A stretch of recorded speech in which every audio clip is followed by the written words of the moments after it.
Are you ready to overcome the complexities and burdens that come with your success? Join the team at Centura Wealth Advisory in the Live Life Liberated podcast. Now, on to the show. Hello and welcome to Live Life Liberated with the team from Centura Wealth Advisory. Today, David Cariani is interviewing Chris Hyman. David, good morning. Good morning, Eric. How are you? I'm doing fantastic. I'm excited. This is the first chance I've gotten to meet Chris. We were talking a little bit before the recording started.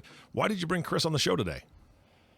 Well, I brought Chris on. He is a senior case designer with our insurance department and has some interesting things to talk about as far as an alternative solution to fixed income in today's environment. So I'm excited to have him on here and share what he has learned with our audience. Chris, if you could give us a little bit about your background, that would be helpful.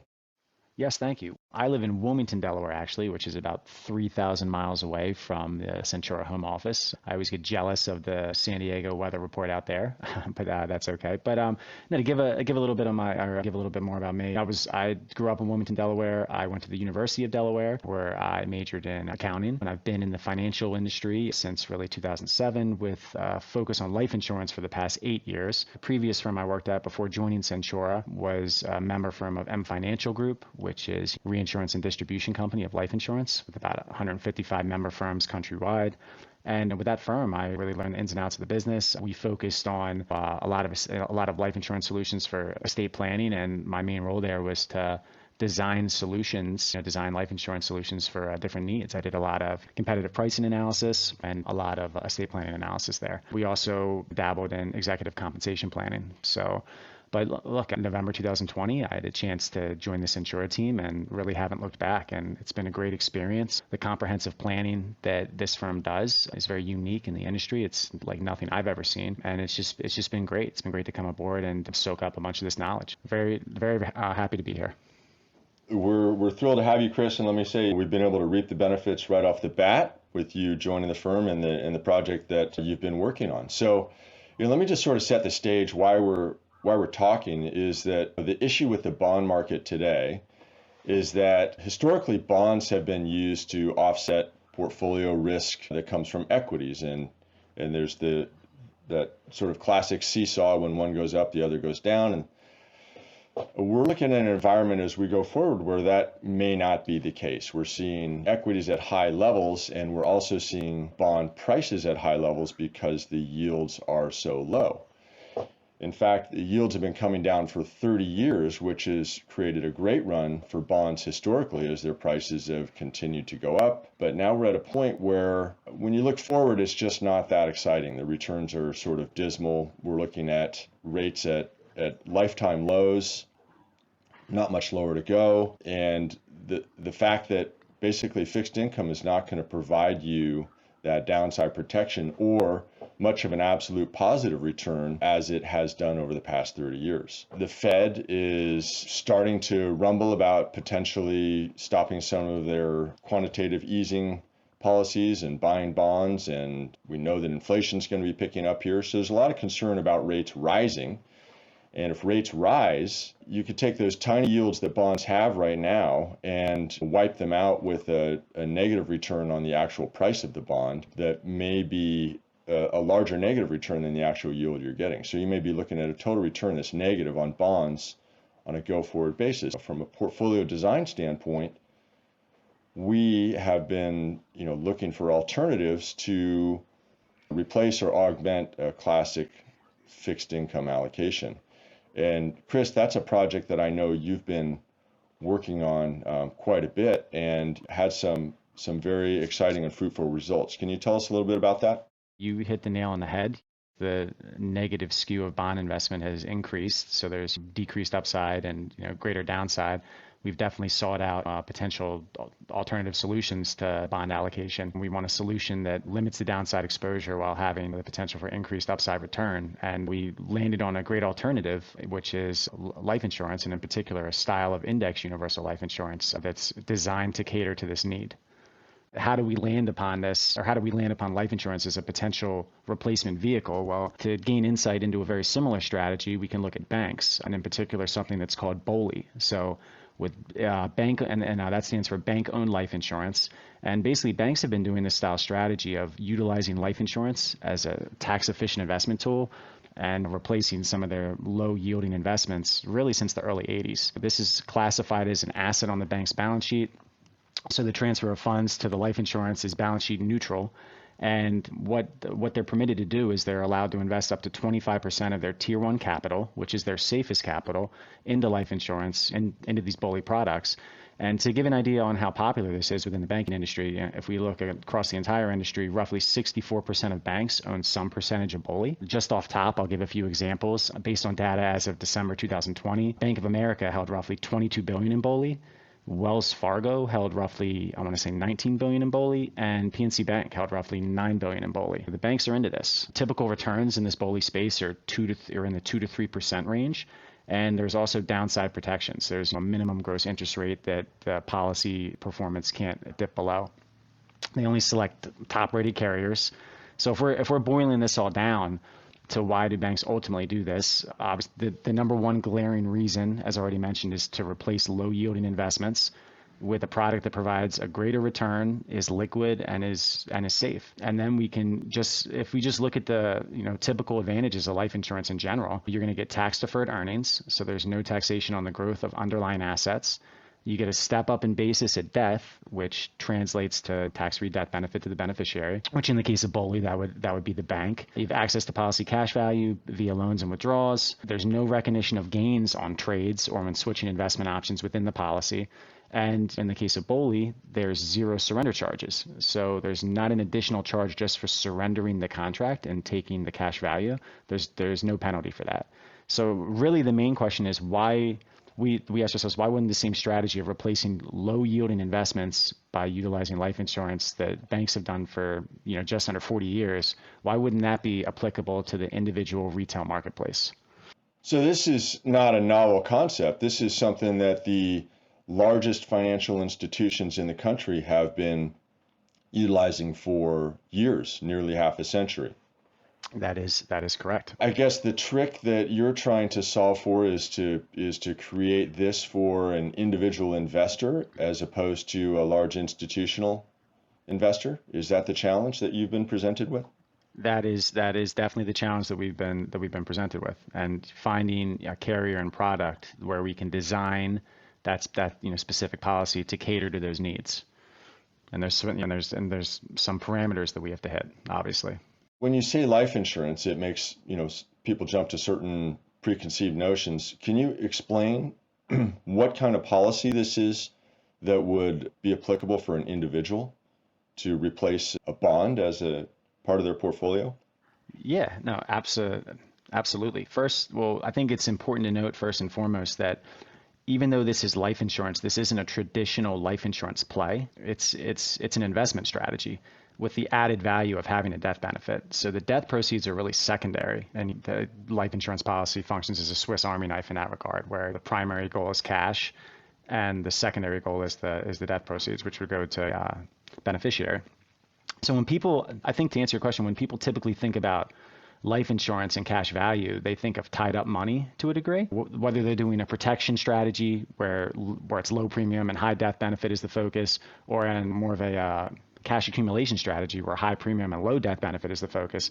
I think people generally think if I want to pull my money out early, there's going to be some sort of penalty to do so. The other preconceived notion is on policies that aren't directly tied to fixed income performance or that don't have a guaranteed component of cash or death benefit. I think that people in general might think that the downside is too great for an insurance product. But I'd say what makes this style contract different is it checks the following three boxes that are really very, very difficult to check all at once. It's not common. That is downside protection. So there's a minimum guaranteed cumulative growth performance that the contract can't dip below. There's liquidity, so there's access to funds with zero penalty. That means there's no surrender charges. In terms of timing to take money out, it's a typical 3 to 5 day turnaround. You can get your money out, and after year one, the cash value equals 100% of the premium paid in plus whatever return is earned. And the third one is upside potential, attractive returns relative to investments with a similar risk profile.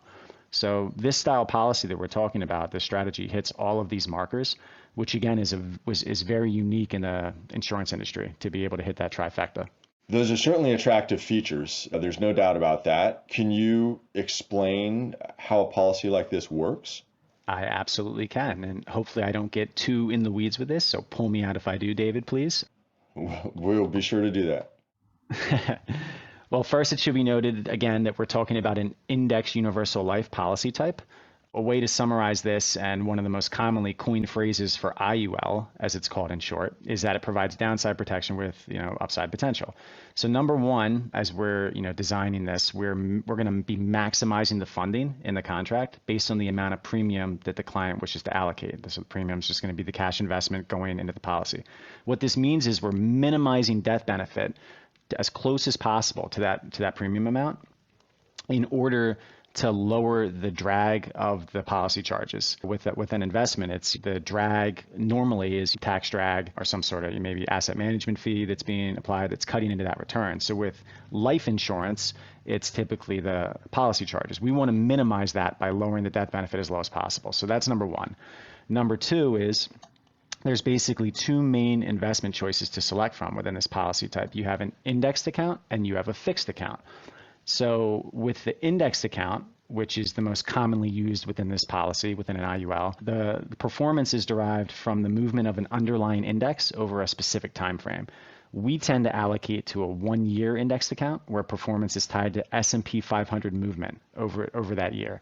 And that's subject to a cap and a floor. So you're protected on the downside with the floor rate. It's typically 0%. But the caveat is you're capped on the upside. To give a very brief example of that, let's say the S&P goes up 20% during a particular policy year, and the cap rate's 9% at the time. This means the policy would earn 9% less charges. If the S&P were to go down now 15% in a year, then that downside protection comes into play. So if the floor rate is 0%, which it typically is, then the policy would earn 0% less charges. Now let's say it goes somewhere in between. It earns 7%. You're going to get 7% less charges. Now, the charges are deducted monthly from the account value, just to note that. And then if we're talking about the fixed account, which is, again, the other investment type, that's going to invest in the general account of the carrier, which is comprised of really a blend of fixed income instruments and mortgages. And that account earns a stated crediting rate determined by the carrier and has a guaranteed minimum crediting rate associated that it can't dip below. So also, I think it's important to note with the index account that it doesn't credit until after 1 year, whereas the fixed account credits monthly. Well, so I think from a portfolio design perspective, something that has a cap on it certainly doesn't concern me when you're talking about the kind of downside that you're acquiring through that same investment. 9, 8, 7% cap on something that has no downside is a pretty attractive risk reward. If you compare that to bonds, right, you're looking at significant potential negative returns on a go forward, and on the upside, you're looking at maybe a cap of 2%. Absolutely. No, I think that's a great way to put it. The capping the performance is worth it because we got to look at the similar investment style. I mean, if you want the higher potential for returns, you're not going to get the same downside protection. So it's really that trade-off is what we're talking about here. And just to give an idea on the index account and this particular style strategy on what you could expect to earn per annum, it's going to be anywhere roughly between 1% net and 6.5% net of charges if you're allocated 100% to the index account. For the fixed account, it's going to be 2% net of charges currently, and you can allocate between both. You don't have to go 100% into one, 100% in the other. You can go 50% in the fixed, 50% in the index, or any blend of allocation that you choose to do. Let me key in on something you just said there. So for an index investment in here, you're saying that the low end of potential returns is somewhere around 1%. And the high end is maybe 6.5%. Now, if I'm looking at that as something a tool that I can use to replace fixed income in the portfolio, we're talking about sort of a 1-year time frame here. I'm comparing that to a T-bill or a 1-year treasury bill, which today is yielding 6 basis points or 0.06%. 0.06% is what I will earn over the course of a year. 10 times that is still less than what you're saying the minimum earnings would be on the index account. And 100 times that is closer to what you're saying would be the maximum that would be earned in this account. That's what struck me as I'm looking at this saying, look, on the low end, I earn 10 times treasuries, and on the high end, I earn 100 times treasuries. How do I ignore that? And this is an investment with no downside. It's got a guaranteed floor. It's absolutely true, and that was the goal, was to find a similar risk profile with increased return potential. Yeah, it's a great analogy there with the 1-year treasury. I feel another point in terms of how this policy works is I want to touch on the downside protection for a second. So there's a cumulative minimum policy growth rate. And what this means is that there's a minimum that the account value will earn net of charges, which we covered is roughly 1%. But what this means is let's say after 3 years, the S&P has been negative each year, right? So you're getting that 0% floor each year. The carrier will true up the policy to earn the minimum growth rate, less the charges, obviously, and so which roughly equals that 1% once you net out the charges. So rather than that 0% floor rate each year, you're going to get that minimum cumulative growth rate. Another factor is you also have access to cash value via policy loans and/or withdrawals, and there's the liquidity aspect of it with zero surrender charges. All right, well let's talk about that a little bit. How would an investor get their money out? That's always a concern when you're putting money into an investment. You want to know what's the exit. So how does someone get their money out of this? There's 2 ways, and they're both available from day one. You can do a policy loan, or you can do a withdrawal. Let's talk about the loan first. So if you're taking a policy loan from the policy, you're obviously keeping the policy in force. Typically, it's when the need for money is temporary. The net death benefit is going to go down based on the amount of the loan taken, but you have the ability to put the money back in, and then the death benefit would go back up. There's an interest rate assessed, which you can accrue, so the loan will get larger as interest builds, or you can also pay interest out of pocket, so the loan type stays level. And there's also, this is beyond really the scope of this conversation, there's different loan styles too that can cater to the client's kind of needs there. And then the other type is a policy withdrawal. That's a more permanent distribution of the policy, and that's when you don't plan to put the money back in, and the death benefit will reduce permanently by that withdrawal amount. But yes, you can definitely get your money out starting day one. It's not recommended to do it starting day one, but you can certainly do it with zero surrender charges. Well, that certainly does qualify as a liquid investment. I can understand how the banks get to treat it as a liquid investment on their end if those are the characteristics. How would we expect a policy like this to perform? Based on hypothetical backtesting, the expected return is going to be anywhere from 3 to 4% net of charges. That's assuming you don't surrender the contract too early, such as after 1 year, obviously, because within any given year, the S&P can have a downswing. But if you stay in the contract over a certain amount of time, that's really going to be the expected earnings. If you're invested 100% within the indexed account, is going to be that in between that 3 to 4% net. And there's great short-term performance, I should add. So even if you do get out in 1 year and the S&P didn't go that well, at the same time, you're going to get trued up to that minimum growth rate, and there's still going to be a positive return. It's not going to be optimal, but you're not going to be losing anything on the investment. So you'll be above water. Right. So we're talking about a typical expected return that's above the yield of bonds in the current environment, and with a floor that's above treasuries with no downside. Correct. You can see why I would be excited about including something like this in our portfolio. How do you go about, selecting carriers, the actual policy that you're going to use? What sort of criteria are you looking for? There's various factors here. We perform a certain level of diligence on any carrier that we use. I mean, number one, we want good credit ratings, right? So we want to use an A+ rated carrier. We're going to want a high Comdex rating. That's from a 0 to 100 ranked. I won't get into Comdex too much, but it's basically a life insurance relative ranking system. We're going to want that to be relatively high compared to the rest of the industry. Also, look, they have to have a suitable product selection that fits the client criteria. I mean that's huge. Certain carriers kind of cater to different product needs or specialize in different product types, and so that's a big one. The pricing has to be there. We're going to analyze that. I mean, it's got to have competitive pricing, but it also needs to be sustainably priced so that it can handle stress testing. Some carriers, they'll have a product that illustrates great at a 5.5% growth rate, but then let's say if we assume a lower growth rate, let's say we say a 4% growth rate, what happens? Does that policy fall apart compared to the industry? So we want to make sure that the pricing is not just all smoke and mirrors from that aspect. So you're doing sort of a stress testing there. Exactly. We definitely want to stress test these policies and make sure that there's sound pricing. Another really important factor here is how do they treat their in-force block of business? So is it hey, all the bells and whistles are on the new products that come out, but the in-force block kind of just gets left in the dust. So we want to see that they're treating their existing customers as well as potential new customers. And ease of underwriting comes into play here too. So that's another big one. That's a good point because this is actually an insurance product. Correct. This is obviously, and when you break it down, an insurance product, and underwriting is a necessity. Those are just some of the factors that are involved in ultimately selecting a carrier.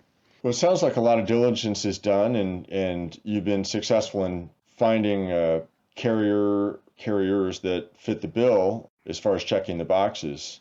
Given that there is a solution here, who should consider this? Well, yeah, I think it's important to note that we've traditionally utilized the strategy as more of a cash management play. If there's cash that doesn't need immediate use, that's not earmarked to be used for something within the next year, then going into a product with a minimum net rate of roughly 1% and maximum upside with a 6.5% rough net rate it's pretty much a no-brainer. But due to the current bond market, the strategy has obviously found additional applicability in replacing a portion of one's bond portfolio to, protect against the risk of those bond returns flipping negative. Having said that, who should consider it? I'd say any individuals, households, or even businesses with cash that's sitting on the sideline for whatever reason and pretty much earning next to nothing. Once again, with the caveat that this cash is not being earmarked or set aside for an immediate investment, or those same entities would have bond holdings with low yields and greater risk of negative returns. Again, the purpose of the strategy is to replace low yielding investments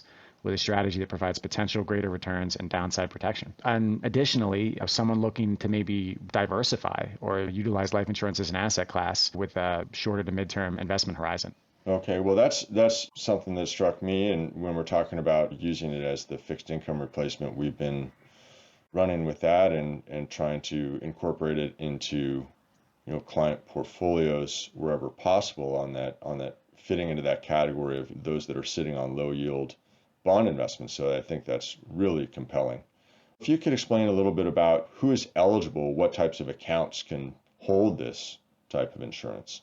I think this ties into kind of insured versus ownership. So I'll touch on ownership first. There's flexibility here. I mean, this can be owned individually. This can be owned by different types of trusts, such as a family revocable trust, and it can be business owned. Maybe a company sitting on cash requirements that they want to earn a higher return on. I will say for business ownership, there needs to be an insurable interest, and you're going to have to comply with Section 101J, but absolutely doable and very effective strategy for businesses that are sitting on cash and just looking to replace bond holdings. But basically pertaining to the insured, pretty much anyone from age 18 to 80 are, typically eligible. There obviously needs to be an insurable interest, and then they also need to medically qualify. So for individually owned or trust owned coverage, you're typically going to be insuring a husband or wife, or maybe both. But let's assume for a second that insurability is an issue there and they can't medically qualify, then you have the option of other family members to insure. I mean, remember, the death benefit is just secondary here. So the actual insured is less relevant compared to policy ownership. So that's always an option to maybe go on another family member.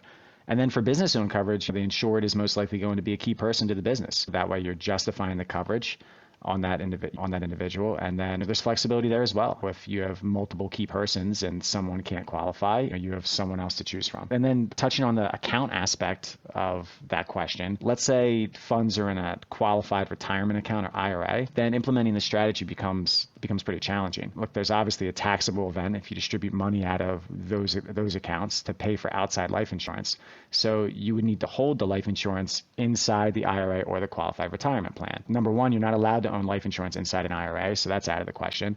And then in terms of qualified plans, some do permit you to own life insurance, but the product selection becomes very limited.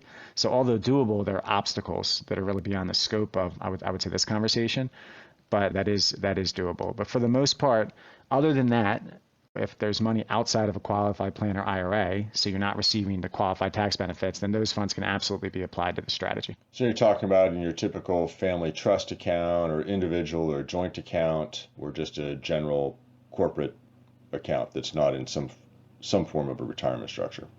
Correct. I just want to highlight one of the things that you said earlier when you said it's less important who's insured, right? Because again, we're looking at this from an investment standpoint, not from an insurance standpoint. So we're not really trying to buy a bunch of life insurance coverage. We're trying to buy an investment. So who is insured is much less relevant here as long as we have somebody that is insurable, and it's the owner that matters that's putting the money into the policy and has ownership of the policy. Yeah, no, that's absolutely correct and a great way to put it. What are some other considerations or potential issues that can arise when implementing this strategy? Are there any downsides? With any strategy of this type, there's going to be obviously considerations. It's not gonna be a fit for everyone. To go through some, well, as we touched on earlier, you need to go through medical underwriting. This is still life insurance. There's an element of coverage, and the insured needs to be underwritten. I do want to note that our firm has fine-tuned this process where we're going to order all pertinent medical records in-house, as well as help schedule and coordinate the exam and labs for the client. And once we bring all that in, we can then negotiate with the carrier on the client's behalf to secure an offer. This is unique in that it leaves us controlling the process to a degree, so that we can really provide better service and manage client expectations better. And then there's another potential avenue here, which is e-underwriting or streamlined underwriting, which is really gaining popularity in the industry and is becoming way more prevalent. And e-underwriting is basically no exam and labs and no medical records analysis needed, assuming the insured fits into certain criteria. So those parameters are somewhat limited. They're starting to expand as this becomes more popular and more carriers are taking this on, but that is the potential if the insured fits into those parameters. I'd say another consideration is this policy needs to be managed routinely, similar to a client's portfolio would be. We're going to need to track the performance. This isn't a set it and forget it strategy, so it definitely needs routine management to make sure we're on track. And then another consideration is, look, this is not an optimal long-term investment. There's the optionality to keep this in force, obviously, and you're going to get anywhere from 3 to 4% on the long term. But if the client's ultimate goal in using life insurance is to take advantage of the tax-deferred growth and let it cook for 20 years and then take out systematic withdrawals, maybe as more of a supplemental retirement play, there's much better suited products on the market that are going to fit that need. Now, those products, however, are going to forego short-term performance, the increased liquidity, and the downside protection.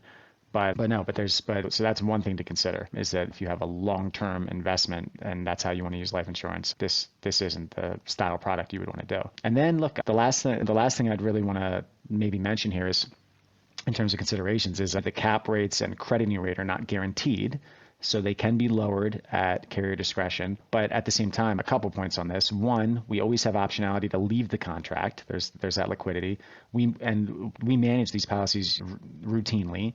So if we get 3 years out and the carrier has lowered cap rates enough, which they don't like doing, by the way, we can exit the policy and have a positive return. And then two, we tend to deal with carriers that don't employ death by 1,000 cuts. So if they do have to make some sort of reduction, they're not going to do it monthly. They're going to do one reduction over a longer time horizon. And just to clarify for everybody, when you talk about cap rates, you're talking about the maximum return that they'll allow in the policy? Yes, correct. I think that's an important point that you made, is that if any of those terms change, you always have the liquidity and the ability to exit the policy and choose a different investment. So the power is in the hands of the investor. That's correct. Yep. But now you talked about the crediting rates changing, but they are locked in for certain periods of time, aren't they? They are, yes. So if you have any money invested in the indexed account strategy, then yeah, there's a 1-year lock. So once your money gets swept into that indexed account and you leave it in there for 1 year, that cap rate can't change for that 1 year. Okay, so I write out that year, I see if they're making a change at the end of the year, and I have a decision point. Do I want to stay in the policy? Do I want to look for something else? Precisely. I mean, the first thing we'd want to do is we have a conversation with the clients to figure out who this may apply to, and we thoroughly discuss this option in and out, make sure they understand the benefits and potential risks, and determine if this is in their best interest. And then if the client is on board, we're going to get that client into underwriting. The policy illustration means absolutely nothing until we secure an offer. So we're going to want to get that done, and then we're going to apply for coverage. And we can apply for coverage hand in hand with the underwriting process, or we can wait until after, depending on the specific case. After that, we're going to coordinate the funding. There's a transfer of assets that needs to be done, or any necessary account or entity set up. We can help facilitate that process. And then we're going to fund the policy after that, which is paying the premium. And then from there, it's a matter of managing the policy with routine policy reviews, and that preferably is coinciding with the overall portfolio review. I love how it's been able to fit in with client portfolios that we've been able to execute this already. So I'm looking forward to being able to get it more broadly implemented, because it's certainly a great solution for the problem that we're facing right now, and that's the sort of less appealing investment that's available in traditional fixed income. So I appreciate all the work that you've done and the information that you've shared on this, Chris, with a very compelling alternative to fixed income investments. I appreciate being here and being able to discuss the strategy, and we look forward to implementing these solutions going forward. And I just want to say we love seeking out these unique alternative investment solutions and performing diligence on them, and then applying them to the appropriate client fact patterns. And it's really one of the aspects that sets Centura apart from industry counterparts. Well, I appreciate your efforts. Thank you very much for all the information. Guys, this sounds like a very, very powerful strategy. If somebody's listening to this and they want to learn more, who should they be contacting?